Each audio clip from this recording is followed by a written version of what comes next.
Благословени и прославени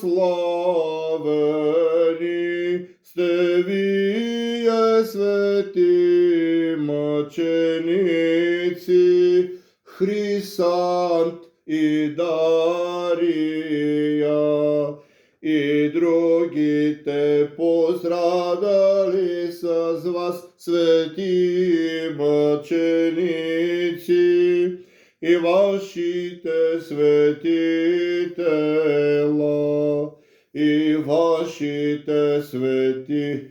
икони, и вашите свети храмове, и вашите свети монастири, и вашата света памет,